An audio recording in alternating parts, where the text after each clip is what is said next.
Yo, what's poppin', people? Your boy Snacks is back in the building with another banger.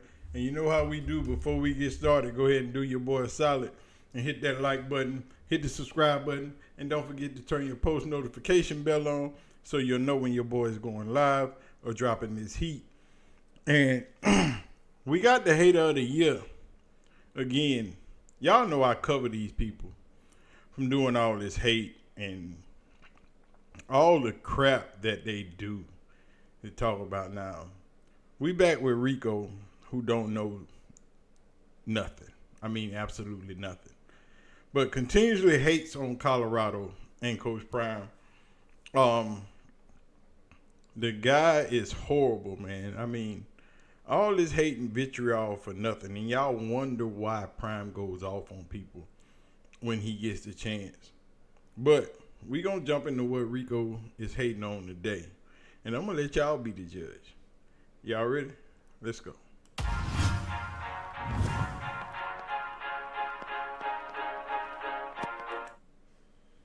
So, we got your boy Rico with the hate.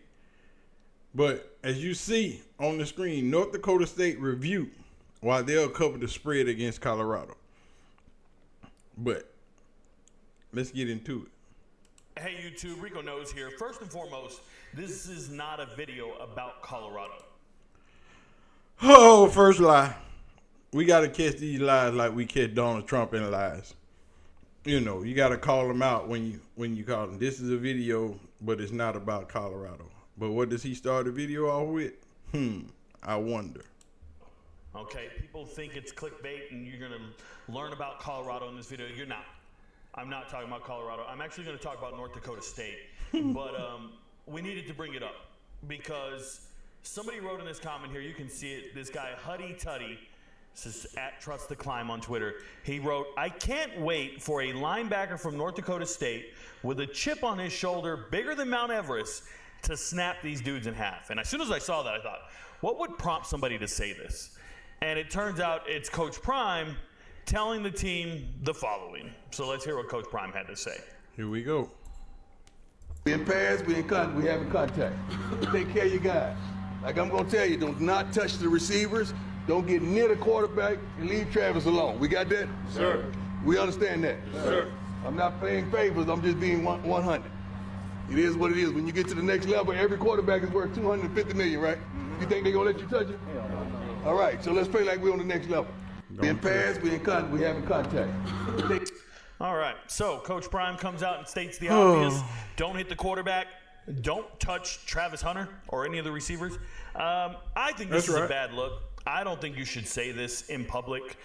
You can talk like this behind closed doors in team meetings, but when you do it out in public with a camera right there just to show out as a coach, like some things are meant to be said behind closed doors. What this does is, unfortunately, it puts a target on some of these players' backs. Hold on. Don't say it in public. He ain't said it in public. He said it where he was supposed to say it at. Don't touch my receivers. Don't hit my quarterbacks. And don't hit Travis. What do you think he's supposed to do? This is normal football talk. But since Colorado records everything and puts everything in the public sphere, y'all think it ain't supposed to be said. Yes, it's supposed to be said. He's supposed to tell the players, don't hit Travis. You can block him. You can push him off the line. You can do your assignment, but don't tackle him. Don't bring him to the ground. But y'all blow everything out of proportion. Y'all take everything to the nth degree. And what do y'all think the man is supposed to do? Y'all tell me. But let's get back. And it's like bulletin board material or locker room material where somebody's going to hit him and tell him, yeah, shouldn't have been getting tackled in practice all. They supposed to hit him. In a game, they're not supposed to hit him illegally like they did last year. They're not supposed to go out the way to hurt him like it was done on purpose last year. Those are the things that are not supposed to happen. He ready for them hits in game, doing the concept of the football game. inside the rules. But all that illegal shit and hitting when you ain't got the ball or unexpectedly after the play is over with, after the whistle is blown. No, they already know everybody coming for them. They already know it's a target on their back. These are the things that they know already. This is nothing foreign to this group of players. Yeah, everybody hates Prime. I don't know why, but most people don't like the truth. So when Prime speaks what he speaks, everybody got a problem with it. But let's go. All day or all year or something to that effect. But it makes sense. Ensure these guys don't get hit, don't get injured when it doesn't matter, and make sure we're in games doing it. So, enough. Cool. I just think Coach Prime makes mistakes like that from time to time where now you can be ridiculed for it. Or, are other teams doing this? For sure, but they don't have to put it on camera and let the world see the flaws that they're talking about, right? There might be concerns about depth at the wide receiver position, and we don't. What do you expect them to do? Other teams are already coming for them. They're already on their head. They already got that Colorado game circled on their calendar in big-ass red letters. Colorado right here. This is our game of the year. This is what we want to do. Every team that they play this year, just like Shador said, is their Super Bowl. Everybody wants to topple Colorado. Everybody wants to make their mark and saying, hey, we beat them. We beat them badly, or we knocked them off. We fucked up their chances of making the playoffs. But regardless of what they do or how they say it, even if none of this stuff is never recorded, you know what still be going on?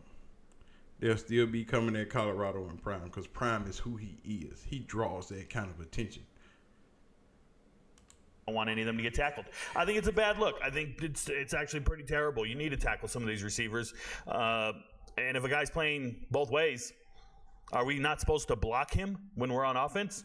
Because he's a corner. We can't block him. We got to leave him alone? Well, that's weird. It's a run play.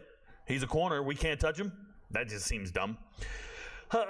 Either way, shout out to Colorado. Do your thing. But to address this guy's issue here, this video is really about North Dakota State and having a chip on their shoulder bigger than Mount Everest. That's the dumbest shit I think this is a good time as any to talk about North Dakota State as a football team and who they are and what they are. Because a lot of people online that I've seen, like the casuals, even people who pretend to know football, they'll say stuff like, oh, North Dakota State, they fell off ever since they lost Chris Kleiman. They don't even know what they're doing. And now they just lost their head coach, Ince. You mean like and he's Rico, now at USC as a linebackers coach. It's like, yeah, they're not any good. So, listen, I don't watch North Dakota State football all year. I am an FBS expert. I cap games for my gamblers. Shout out to the MVPs on Patreon and YouTube. If you're a member of the Patreon, you're a member of the YouTube, you know I spend 24 hours a day. I spend 16 to 20 hours a day watching film, assessing talent on teams, and for matchups and for gambling purposes. And that's how I make a living. Shout out to them. But I don't spend time watching the FCS unless it's the playoffs, unless they're going to play an FBS team. I do look at individual players who hit the transfer portal from the FCS when they go to the FBS, so in the offseason. But during the season, I don't have time to watch FCS football. And that's no shade at them. I'm just busy with my business model. When I watch FCS football, it's usually the offseason or the playoffs. And I don't miss the FCS playoffs because that's the elite of the elite, and it's great football, right? I remember 2 years ago, I was screaming at everybody. The game of the year was Incarnate Word versus Sacramento State, and everybody told me I was wrong, and I said, go watch it. It's for free. 2022, Incarnate Word, Sacramento State. Go watch it. It's on YouTube. You can watch the whole damn game. It's amazing. Game of the year. And they're like, no, what about Alabama versus Tennessee? I'm just like, bro, keep it in perspective. You guys are so wrong. That being said, I've had ample time this offseason to study North Dakota State. I need to know what they look like. And the first thing that intrigued me about North Dakota State is the spread. The spread is 8.5 points with Colorado. The reason that's intriguing is it's an equivalent spread that South Dakota State is getting with Oklahoma State. That spread is going to Now, grow. South Dakota State's the Division II, or I'm sorry, the FCS national champ. and they just won back-to-back national championships. Now they lost a number of great players. Shout out to McCormick and Davis and all these other guys. They lost a number of great players to the NFL draft. I wish Jules got drafted, but they lost a number of great players, and they're still 8.5-point underdogs to a team in Oklahoma State that I think is far superior to Colorado. I think Oklahoma State's the bee's knees. Big 12 runner-up last year, and they return everybody. And when I look at them on tape, Oklahoma State looks like a much more developed product. Like they just do. They just look like they have great players. There's not a This coming from a guy that, first of all, is doing a video in his fucking kitchen that claims to be an expert.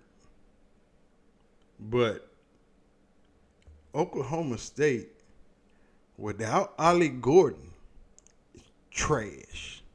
And they're going to find that out this year because Ollie Gordon will be keyed on. And their quarterback is not what they think they have. This is somebody that knows football. Oklahoma State probably will win 8 games this year. They won't compete for the Big 12 championship. I'm telling you this. Y'all go bet with Rico, but Oklahoma State might win 8 games this year. Might. And they might lose that first one to South Dakota State because South Dakota State is beastly. And they lost a bunch of players to the NFL. And they still got that groove. But I digress. Let's get back to the idiot. Offensive lineman at Colorado that could start at Oklahoma State. Not a running back. Brendan Presley's going to be open every play. I'm telling you, Oklahoma State is world's best. And then the Oklahoma State linebackers are the best linebackers in the Big 12. They got NFL linebackers that are just so amazing.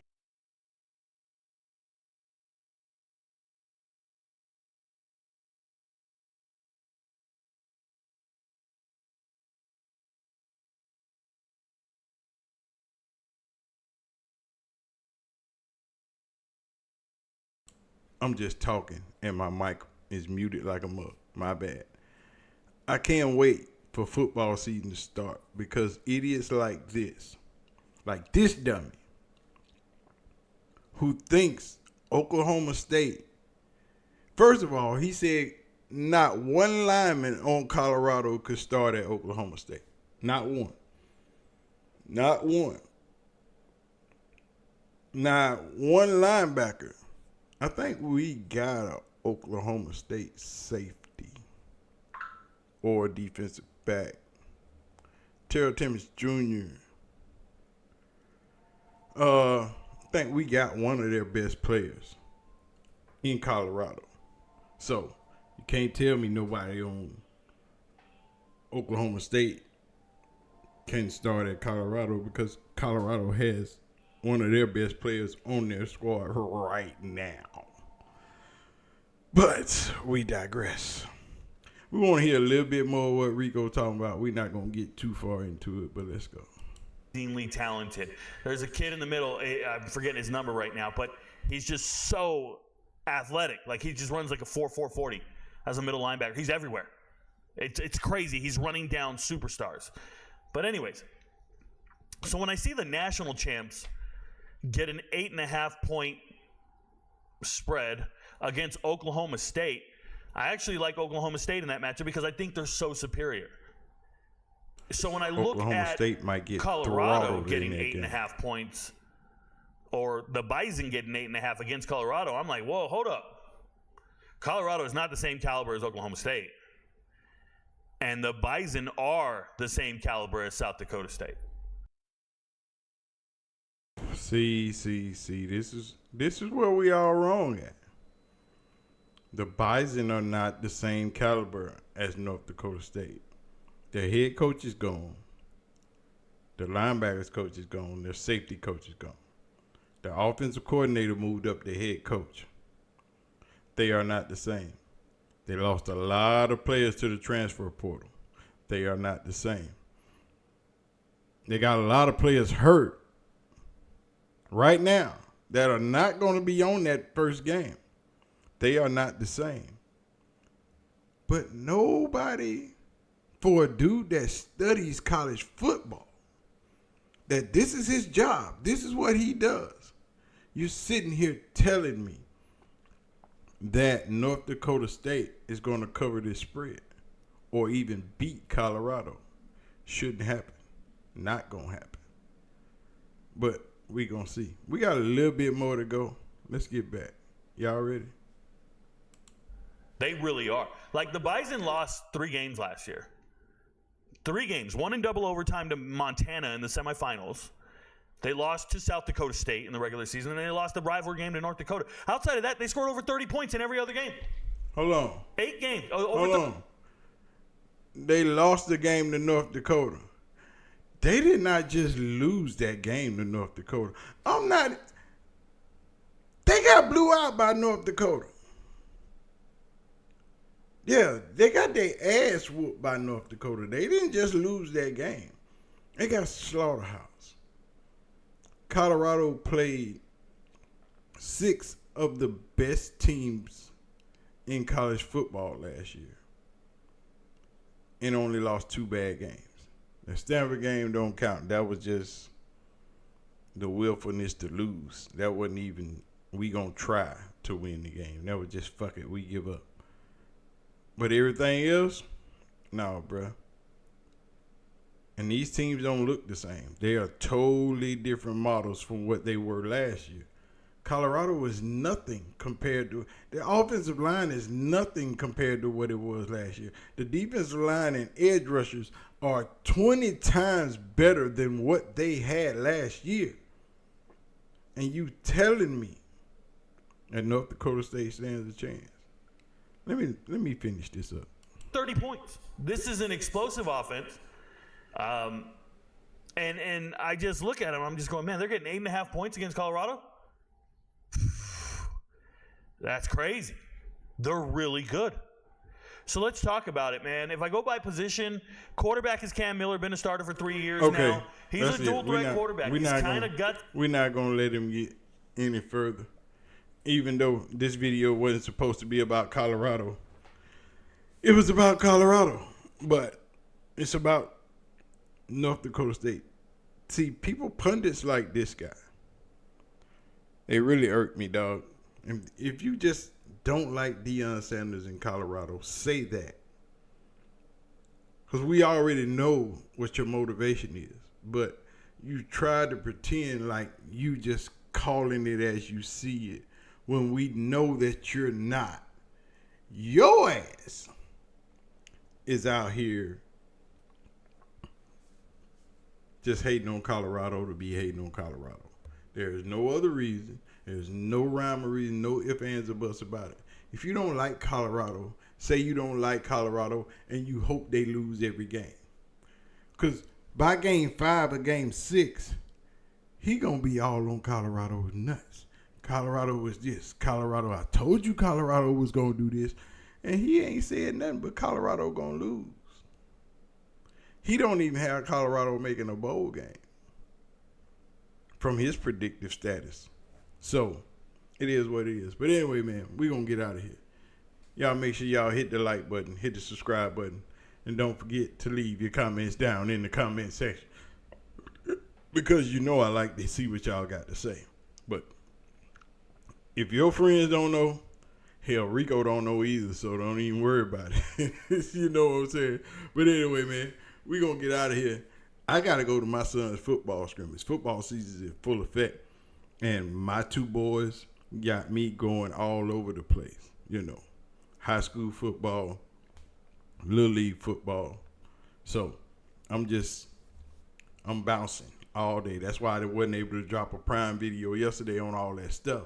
But, hey, I got sons that play sports, and I'm at every fucking event. Every last one of them. Don't miss none at all, period. But anyway, I'm going to get out of here, man. Finna go watch the scrimmage. Texas heat, hot as hell. But got to be there for the kids. Y'all do what y'all do. Y'all be easy. I'm out. See y'all when I see you. Peace.